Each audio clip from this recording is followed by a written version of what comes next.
Hi, welcome to Plan in Order. This channel plans and lives all things life with a heavy focus on homeschooling. Today I want to share with you the process that I use to plan out our homeschool year. This is going to be a 2 video series with the first part showing how I brainstorm and I plan out our process on paper. And then the second video will be a deeper dive into how I map it all out in Trello. While I do have a Trello overview video posted already for a quick visual of my layout, this video will go more into depth of my build out process.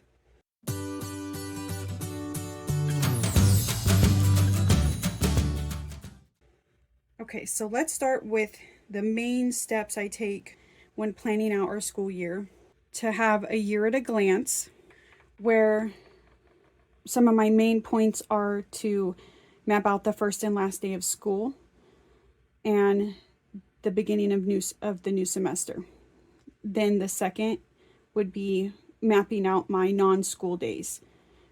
Some of them are, you could say are kind of school days, like field trips, but this is really in regards to lessons, since I'm going to be using this at a glance to plan out my curriculum. So on the non-school days, I really want to capture holidays, vacations, field trips, anything else that might be a non-school day to you, I would capture in this section. And then step 3, these are light school days. So days where we're going to have lessons, but obviously we don't want them to be as heavy as days that are fully dedicated to lessons. And these are days that involve enrichment classes or extracurriculars. For example, in our case, gymnastics and swim.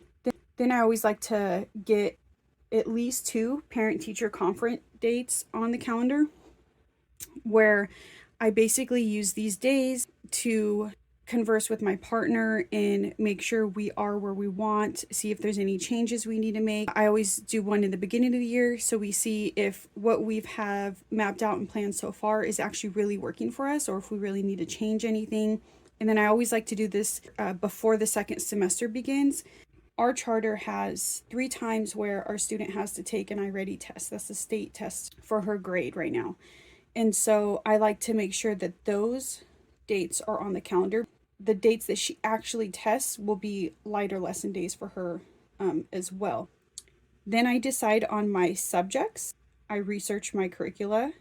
I map out my curricula that I've picked, with my main goal being how many lessons per week, so I can come up with my weekly rhythm. And that's all that's going to be in this video. And then the next video is when I move over to Trello and I show you how I actually map out the curriculum once I have my rhythm. And then I can map out my supplementals and any unit studies or anything that I wanted to add, or it really goes with something that's already planned in her core curriculum. And then I map out, lastly, materials. And I try to map these out as much as I can in advance, but sometimes it's really an organic process where it's done in live time. So now that you know what we're going to be covering in this video when it comes to what's done on paper, I'm going to kind of give you a visual of all these steps and what they look like in my planner when I'm actually mapping them out. Okay, so let's go over a visual of these steps in practice. So using a year at glance, I like to map out we'll start with the first day of school and then the last day of school. We homeschool for 36 weeks, so I know exactly when I have to work with. Then I plug in my field trips. And these are actually field trips that I plan way in advance, and they're more kind of family field trips. So let's say in her social studies, I know that there's going to be a chapter or 2 that kind of go into the community and factories, and knowing that, I know, well, this would be a good time to go to the Jelly Belly factory and see like how a factory works behind the scenes.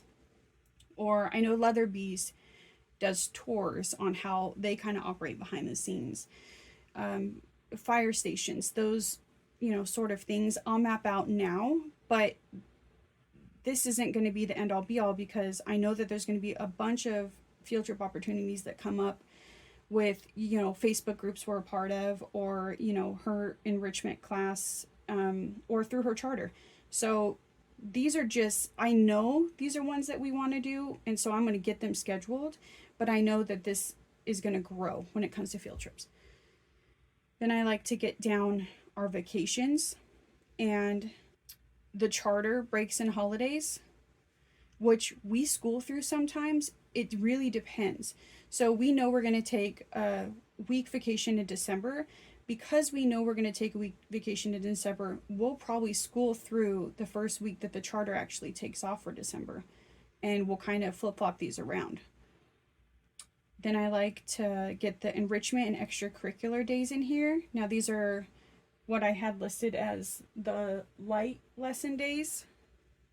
And for us, it'll be Tuesdays and Wednesdays because, you know, Tuesdays she has her enrichment classes, and then Wednesdays she does have an enrichment class and extracurricular stuff going on those days. My 2 parent-teacher conference days, one in the beginning of the year, so we can overview how things are going, if we need to change anything up, if we're too light in one area, if we're too heavy in one area. And then the parent-teacher conference, that's before the second semester starts. And then my testing windows, I get all these in here. It's 3 times a year for the iReady test. Once I have all the year at a glance items on here, then I can decide on what subjects I want to teach and start researching my curriculum. I get all my curriculum in here for the subjects that I want to teach. Here's the subjects I want to teach: science, math, ELA, social studies, art, and then miscellaneous. I have this all broken down. I can come up with my rhythm, how many lessons, what I'm going to have on Monday, what I'm going to have on Tuesday, Thursday, Friday, you know, so on and so forth. And yeah, I mean, that's really how I map out and brainstorm our curriculum for the year.